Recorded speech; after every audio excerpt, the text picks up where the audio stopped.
First, I just want to say congratulations on Mother of the Bride. It's really heartwarming and it's funny and really just an enjoyable 90 or so minutes. So thank you so much. Thank you. I think people are really going to enjoy it.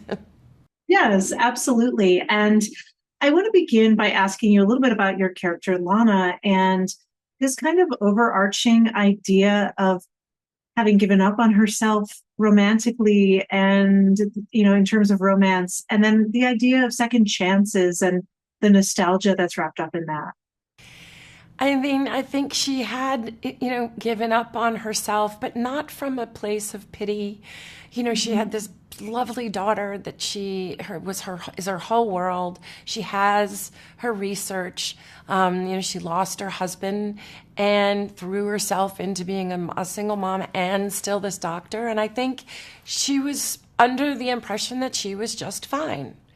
And then this love of her life comes back in to her, and it throws her for such a loop, and she loses all composure. And watching Lana just sort of unravel, but then in the unraveling you see the little heart girl that she was in college, and you see all of her world right now is just being turned upside down. She feels like she's losing her daughter. She has no control of anything to do with the wedding. She's in a foreign country. I think she just is really being faced with a lot of big life changes at the same time. And to watch her navigate it unselfishly is really, you watch, it's hard to do. But she loves her daughter, and I don't think she even is aware that she could be so much happier.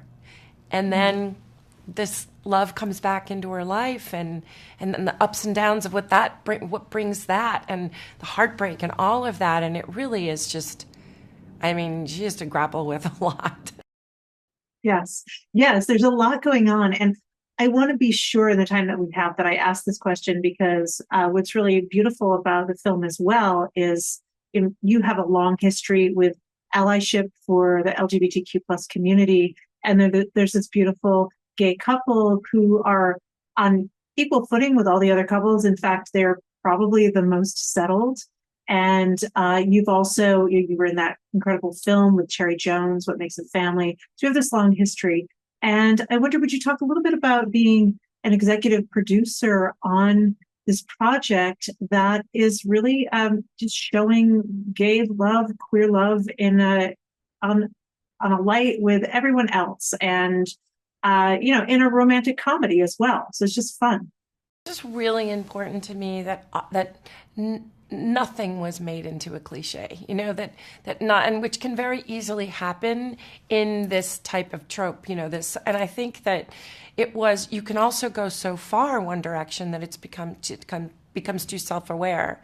And their relationship really is not only the most settled, it's the healthiest.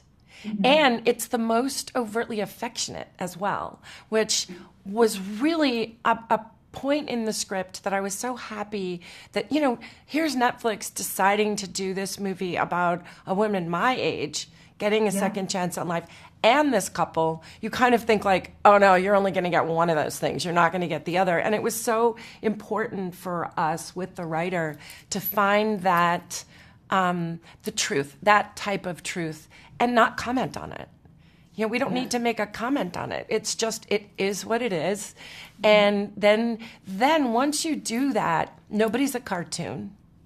Nobody is the okay, go to the resident clown, and do that. Nobody is doing that. Then you get into the nuances of all of these different relationships and how they once really needed each other and relied on each other. And now they find themselves in very different places in their life.